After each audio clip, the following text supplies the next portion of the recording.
श्री कृष्ण जन्माष्टमी पर कृष्ण भगवान की कथा। द्वापर युग में जब पृथ्वी पर बहुत पाप बढ़ गया, तब उन पापों से दुखी हो पृथ्वी गाय का रूप रखकर ब्रह्मा जी के पास गई। ब्रह्मा जी ने सब देवताओं को बुलाकर और पृथ्वी को का दुख सुनाया। यह सुनकर सब देवता बोले, हे भगवान विष्णु के सब लोग हम लोग विष्णु भगवान के पास चलेंगे। तब सब पृथ्वी को साथ लेकर क्षीर सागर के तट पर पहुंचे, जहाँ पर भगवान विष्णु शयन कर रहे थे और स्तुति करने लगे। भक्तों की पुकार सुनकर भगवान विष्णु प्रकट हुए और उनका आने का कारण पूछने लगे।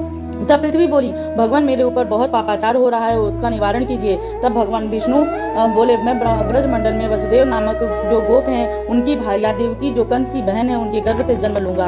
तुम सभी ब्रज में जाकर यदुकुल में अपने अपने शरीर धारण करो। यह कहकर भगवान अंतर ध्यान हो गए। कुछ समय बाद वसुदेव देवकी विवाह कर कंस के साथ गोकुल जा रहे थे। तभी आकाशवाणी हुई कि हे कंस, जिसको तुम अपनी बहन समझकर विदा कर रहे हो, उसी के गर्भ से 8वां पुत्र तुम्हारा काल होगा।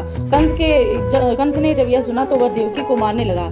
तब वसुदेव ने कहा, औरत को मारना ठीक नहीं है, हम तुम्हें अपनी प्रत्येक संतान दे आया करेंगे। कंस उनकी बात मान गया और उनको अपने जेल खाने में डाल दिया। वसुदेव अपने सभी पुत्रों को देते गए। तब भादों के वधी पक्ष की अष्टमी आई, जब भगवान विष्णु ने दर्शन दिए और कहा, तुम मुझे गोकुल नंद के घर पहुंचा दो, वहाँ यशोदा की लड़की हुई है, उसको ले आओ। यह सुनकर वसुदेव भगवान श्री कृष्ण को लेकर गोकुल चलने को तैयार हुए और उनकी हथकड़ी और बेड़ी खुल गई। जेल के दरवाजे अपने आप खुलने लगे। वसुदेव जी कृष्ण को लेकर बाहर आए, तब देखा कि पहरेदार सोए हुए थे। जब वे श्री कृष्ण को लेकर यमुना के किनारे आए तो यमुना मैया भी बढ़ने लगी, यहाँ तक कि गले तक पहुँच गई। भगवान ने अपना पैर निकाला और यमुना मैया में लटका दिया।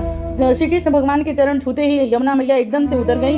यमुना को पार करके वसुदेव जी गोकुल पहुंचे। वहां पर सभी सोए हुए थे, दरवाजे खुले हुए थे। वे घर के अंदर गए और बालक कृष्ण को सुलाकर लड़की को ले आए। जब वे जेल में आ गए, तब जेल का फाटक बंद हो गया। वसुदेव देवकी के हाथ पैर में हथकड़ी और बेड़ी फिर से पड़ गई।